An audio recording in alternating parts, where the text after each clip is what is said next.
we're now very pleased to be joined in studio by French-Israeli artist and Jewish activist Ron Agam, who is the son of one of the most acclaimed artists in Israel and abroad, YAACOV Agam. Hello and welcome to the studio. Hello.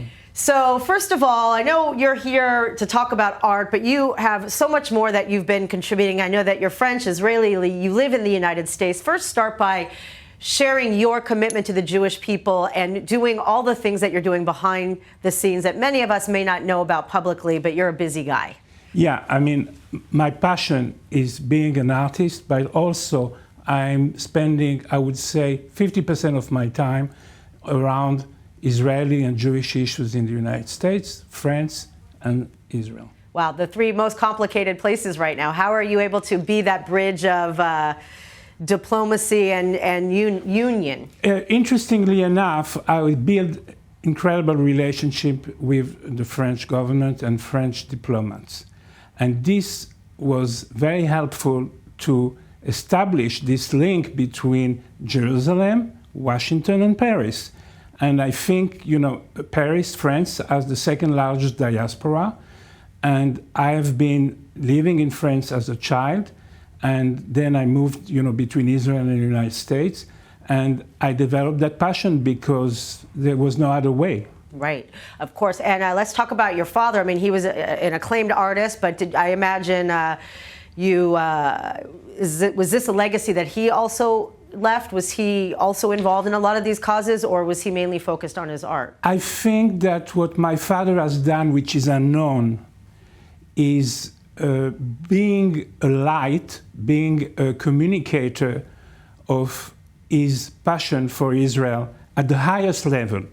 I don't know if you know that, but President Reagan had about 5 to 6 works of Agam at the White House. Wow, I did not know that. President Clinton had an Agam in the entrance to the Oval Office that was given to him by Prime Minister Rabin. Wow, wow. And was your father like a humble man? Like, did he realize what a big deal it was to be recognized on this level?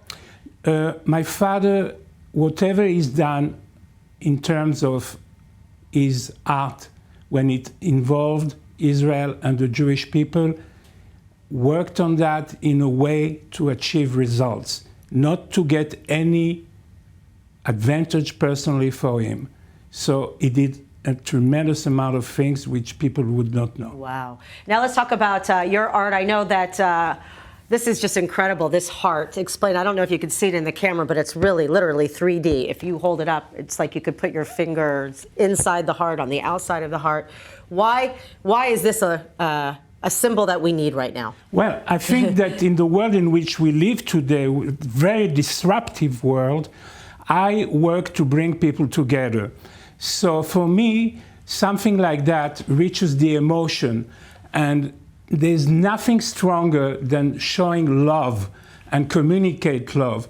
So what you're holding is with a background in pink and the emotion of this art that penetrates, and it penetrates every one of us.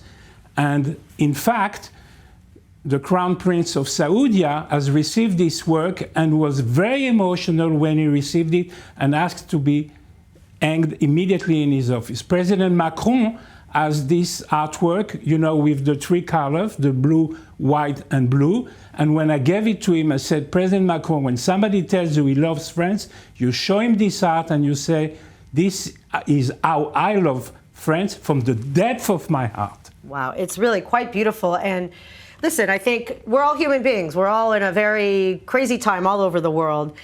And it's so important just to remember that we can have love for humanity, love for each other on so many levels. I mean, it really represents, you know, the 3D is there's many levels. Love for your family, love for your children, love for humanity, love for the other, love for our enemy. Why is love something that could really cure all without being too idealistic about it?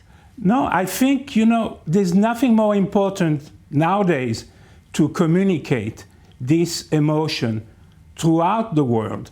And sometimes when I'm able to reach people at the highest level, they understand that message very, very well. Wow, it's really, it's incredible. Also, tell us, what else you're doing. Why, living in the United States, what's it like to be there as a French Israeli with, the relationship between Americans and Israel, not the strongest, not as strong as the diaspora in France and other countries. How can we help improve that and making people care more about Israel? I think that the American people love Israel.